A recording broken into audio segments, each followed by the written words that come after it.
In terms of testing your scripts, I've already taught you that you can use the Facebook tool PHP-SH. So we can run that, and then we can grab documentation for example, scanf, which you will learn shortly. That's an easy way to bring up documentation, and you can also run scripts. So you can do everything from 2 plus 2, but you can also execute scripts. Now, one thing that's come to my attention is that this is mostly Unix-based, which means that Windows users are going to have trouble getting PHP-SH to work. So there are a few different options. Remember, as long as you have PHP available on the command line, you can always execute a file using the traditional PHP syntax. I'll give you an example. Within the command line, I'm just going to create a file in my desktop called index.php, and I'm going to edit this file, and I'm going to simply return echo hi there. Okay, so now I've created this file, and it will echo hi there. If I want to execute that from the command line, I don't have to have PHP-SH installed. I can simply run PHP and then pass the file name, and we will get the output right there. So that's always one way that you can execute your scripts. I'll show you two other ways. One of them will be Mac specific and the other will be Vim specific, and hopefully between the three of these, it will appeal to the largest number of people. All right, let's take a look at the Mac version first. There's an app on the Mac App Store called CodeRunner. Here it is. Usually it's around $10. I believe at the time of this recording it's currently on sale, 70% off, but likely when you're watching this it won't be any longer. Nonetheless, it's still very cheap and it allows you to execute code in a number of languages really fast. So it's very helpful in those situations when you simply want to see how a function works or you want to test a little script. I'll give you a quick demonstration of how to use it. I'll close this out and we will open up CodeRunner. And I'm going to open up that index.php file that I created earlier.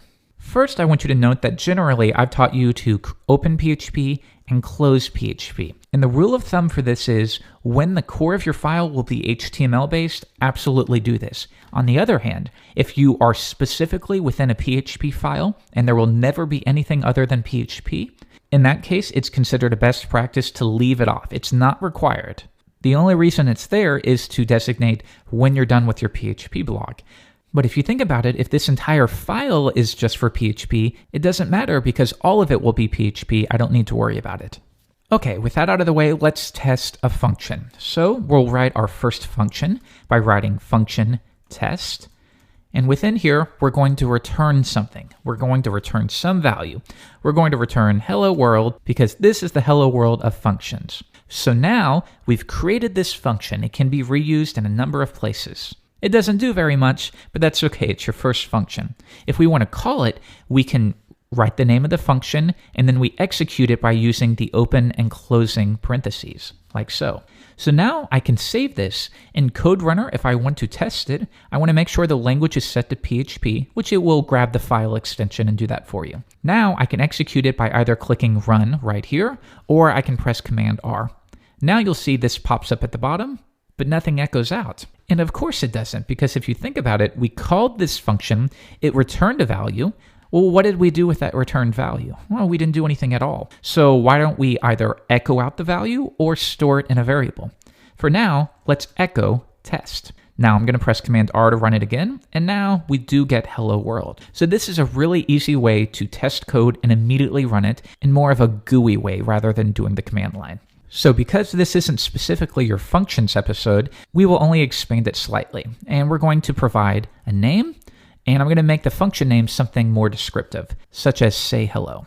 So now what this function is saying is, it's called say hello, it is expecting a value, which we have assigned to the variable name, and now we're going to return hello name. So now whatever value we pass in, it's going to return hello plus that name. And I'll add a comma right here. So now we can try this out. We will create a variable called greeting, and that will be equal to say hello. But now watch what happens. If we try to run it as is, I'll hit Command R, you'll see we get this stack trace error because it's missing one argument. So what it's telling you is, hey, I expected this name variable to be populated, but you didn't pass anything at all. All right, well now we will pass John Doe. Run it one more time. Now, of course, we don't get anything. And don't let this confuse you. We have assigned it to a variable, but it's only going to be displayed down here if you echo it out or print R or var dump. So in this case, we will echo greeting. And now we're going to get hello John Doe. If we change this to my own name, now you can see how these functions can be dynamic of sorts. They can accept data, and depending upon what you provide them, it will return something entirely different. So that's CodeRunner. Very helpful. It's available in a wide variety of languages, everything from Python to Ruby to C. If that would help you, definitely check out CodeRunner. And the next one we're going to take a look at is how you can use simple mappings and shell scripts within Vim. If you happen to be a Vim user, which plenty of people are, it's a fantastic editor. So I will close that out, and I'm going to open up iTerm, browse to my desktop, list the files, and now I'm going to use Vim and edit that index.php file, and now we're within Vim. Now for this section, I'm going to assume that you are a Vim user and you know how to use it. If you've never used Vim before but would like to learn, let me know and I'll provide you some resources. It's what I tend to use in my day-to-day coding. Nonetheless, it's not for the faint of heart. It has a very high learning slope, but once you get over that slope, you can be extremely fast in your editing. So I'd highly recommend you take a look. All right, so now we have the same thing. Well, if I wanted to execute this script from Vim, I can hit : exclamation point, and now we've told Vim I want to actually execute a shell script. So I could hit ls for list the files, and now you can see we're listing those files. I hit enter again, and I'm back in Vim. So now we just need to replicate that PHP file technique that we learned. So I will hit : exclamation point, and for now let's just do PHP. And if I want to grab the current file name, rather than manually typing it in, I can use %, and that means the current file. So now I hit enter, and we get hello Jeffrey Way. I hit enter again, and I'm back in Vim. Very cool. Now, if I do this again, though, one more time, now you can see we're duplicating. One more time, and it becomes harder to read each time because we're seeing the output from previous commands. So why don't we change this time to clear, and then we will run PHP on the current file, like that. Run it, and now we've cleared the screen and then displayed it. But I don't want to have to do that for every single test. I'd rather just type a keystroke and it immediately runs. So let's create a mapping, and I'll set it to leader P. In this case, I'll just use comma P because that's what I use. And when I type comma P, I want that to map to this other sequence. So that should map to : exclamation point to execute a shell script. And we're going to clear the screen and PHP on the current file, and then we'll add a return to execute the command. All right, I'll save that, and now we're all set to go. Now, whenever I want to test the current file, I type comma P, and now we can immediately see that running. So let's delete these, and we'll say hello John Doe, and then one more for my own name, and then one last one for our CEO. Now, one thing I want you to note is right here, we're going to have a problem, and you can see it actually. The color of the text right here is different than the color over here, and that's because we have a single quote within the name. So in order for that to work, I either need to change the wrapping quotes to double quotes, or instead I can escape this by preceding it with a backslash, and now that will work. Okay, so now we have our three functions. For each one, I'm going to echo it.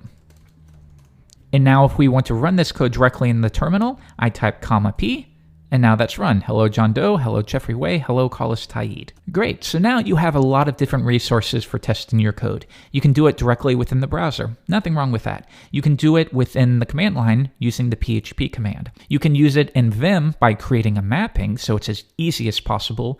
And you can do it on the Mac by using that program called CodeRunner. Additionally, there's lots of websites online that you can use as well. For example, if you go to writecodeonline.com, there's, again, lots of different settings here, PHP, JavaScript, and now we can echo, hi there, we can run our code right here, and it's essentially the exact same thing. So now you have 4 or 5 different choices for testing your code. If that means running all of your tests in the browser, nothing wrong with that at all, at least right now.